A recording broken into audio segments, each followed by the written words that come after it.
بسم الله الرحمن الرحیم. نن زموږ د علم الصرف وم نمبر سبق ته. نن به ان شاء الله موږ فاعل پیژنو او مفعول به پیژنو چې فاعل چاته وای او مفعول چاته وای. نو فاعل کارکون کی ته وای چې کوم انسان کار کوي هغه ته فاعل وای. مثلا زه لیکل کوم نو زه فاعل ام، د لیکل یو کار دی. زه خوراک کوم نو دا خوراک کول چې دا یو کار دی چې زه کوم نو زه فاعل یم. زه منډه وخم، دا منډه وخل یو کار دی او زه د کار کوونکی یم. زه خبرې کوم، دا خبرې یو کار دی او زه کوم نو زه کار کوونکی یم، فاعل یم. نو فاعل چاته وای چې کوم یو کس کار کوي هغه ته فاعل وای. ایک کار کوونکی ته فاعل وای. مثلا نصر زیدون، نصر مدد ته وای، دا کار دی، دا مدد یو کار دی، ٹھیک شو.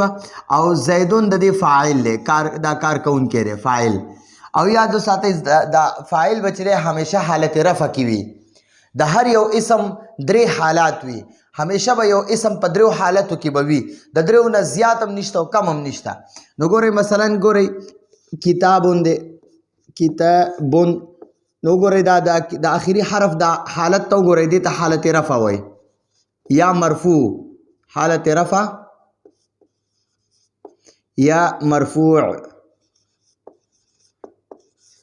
او دغه شانت زه د دې کتاب بیا دویم نمبر، دا ایک نمبر اوس حالت نصب کې داخلم، کتابن.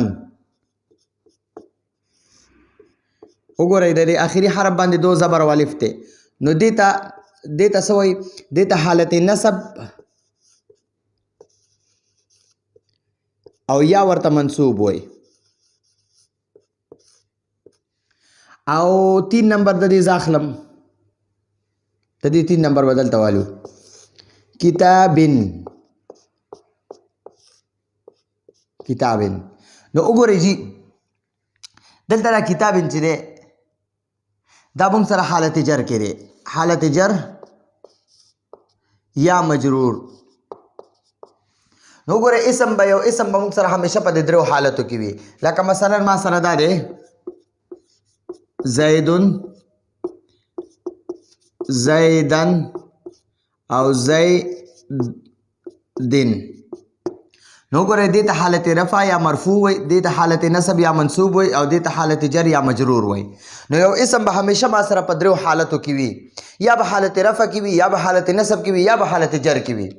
خو کله چې فاعل نه دی، فاعل دا فاعل به همیشه حالت رفع کې وي. کل فاعل مرفوع، کل فاعل مرفوع، هر یو فاعل مرفوع وي. نو اوس وګورئ دلته نصرا، دا نون سواترا دا فعل دی، دا یو کار دی. او کون کې چې دی زیدون دا فاعل دی، نو فاعل حالت رفع کې دی، مرفوع. فاعل همیشه مرفوع وي. ٹھیک شو جی. دلته وګورئ دا جلسه یو کار دی، دا فعل دی، کار فعل ته وایي. او دا زیدون فاعل دی، او فاعل ته وګورئ اخري حرف باندې همیشه مرفوع وي. دا ضربه یو فعل دی، ٹھیک شو جی. او دا حامدون د فعل کوونکی دی، فعل کار ته وایي. او دا حامدون دا فاعل دی، او فاعل ما تاسو ته ویلو همیشه مرفوع وي. ٹھیک شو. ذهبه دا یو فعل دی، او دا محمودون چې دی دا د دې فاعل دی، او فاعل همیشه مرفوع وي. نو اوس وګورئ جی فاعل چاته وایي؟ کارکونکي ته. د نصر زیدون معنا، نصر معنا د مدد کرنا، مدد کول. او زیدون چې دی دا مدد کوونکی دی. نو زید مدد وکړو، زید مدد وکړو، زید مدد وکړو. اوس جلسه معنا کېناستل، دا ناسته یو کار دی. او چاو کو زید، زید تو ګوره کم حالت کې حالت رفع کې، چې حالت رفع کې پوه شه چې دا کارکون کې دا فاعل دی. نو جلسه زیدون زید کې ناستو، جلسه زیدون زید کې ناستو، جلسه زیدون زید کې ناستو. اوس ضربه، دا ضربه چې دوا ضربه دا وخلو ته وایي، دا یو کار دی، دا وخل یو کار دی. او حامدون د ضربه نه پس، د فعل نه پس بیا د اسم ته وګوره چې دا کم حالت کې دی، حالت رفع کې دی که نصب کې دی که جر کې دی، مرفوع دی که منصوب دی که مجرور دی. نو وګورئ د ضربه فعل نه پس دا اسم مرفوع دی، نو پوه شئ چې دا فاعل دی. ما دا تاسو ته وي کل فاعل مرفوع، هر یو فاعل همیشه مرفوع وي. ٹھیک شو. نو ضربه حامد، حامد وهل وکړه، دا کار چاو کو حامد، نو حامد فاعل دی. ذهب تلل یو کار دی، فعل ورته وای، کار ته فعل وای. نو ذهب محمود، دا محمود فاعل دی ځکه دا مرفوع دی. نو کل فاعل مرفوع، هر فاعل چې مرفوع وي. نو محمود لاړو. نو وګورئ دا کار دی محمود وکړو، نو دا کار چا وکړو؟ محمود وکړو. نو ځکه دی محمود ته فاعل وای. فاعل چاته وای؟ کارکونکي ته فاعل وای. ٹھیک شو جی. مثلا نصر زیدون، نو دا زیدون پکې فاعل دی. جلس زیدون فاعل دی. ضرب حامد فاعل دی. ذهب محمود فاعل دی.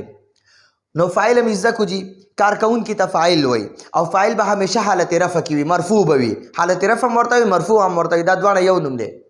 او اوس راځئ مفعول ته. مفعول چاته وای؟ نو ګورئ جی، مفعول چې په چا یو کار واقع شي، زه به تاسو ته اسانه ووایم. مدد کول یو کار دی، او زی کومه نو زه فاعل یم.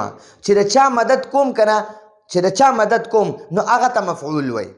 وخل یو کار دی او زی کومه، زی فاعل یم، او چې څوک وخمه هغه مفعول دی.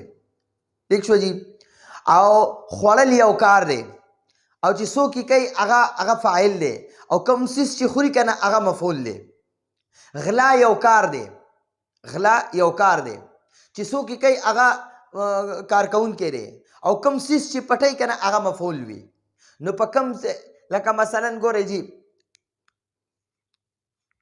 سرقه، دا سرقه معنی دا چوری کرنا، غلا کول.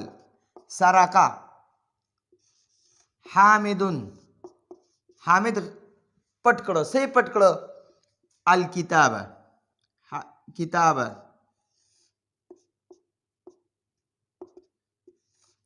حامد کتاب پټ کو.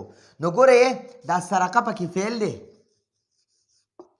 او دا حامد وګورئ فاعل دی. فاعل همیشه حالت رفع کې وي، نو دا فاعل دی، کارکونکی. او کتابن ته وګورئ دا حالت نصب کې دی، دا مفعول دی. نو د دې نه پته ولګېده چې مفعول به په حالت نصب کې وي، منصوب به وي. مفعول به څه وي؟ منصوب به وي. اکله دا یو فعل دی، او اکله معنی دا خوړل، دا خوړل یو کار دی. عثمانو وګوره دا مرفوع دی، نو دا به فاعل شي. او الخبز روټۍ، دا الخبز ته وګورئ دا حالت نصب کې دی، نو دا منصوب دی، دا مفعول دی. او مفعول دا منصوب وي، یعنی حالت نصب کې وي، حالت نصب. نو ګورئ مفعول چاته وایي؟ چې په چا باندې کار واقع شي. لکه یو کار دی چې د چا څوک یې کوي هغه فاعل دی، چې د چا کیږي نو هغه مفعول دی. لکه مثلا مدد کول دا یو کار دی، او زی کومه نو زی فاعل یم، زه مدد کوونکی یم. مدد کوونکی هغه ته فاعل وای. چې مدد یو کار دی، کوونکی ته فاعل وای، او چې د چا مدد کیږي هغه ته مفعول وای.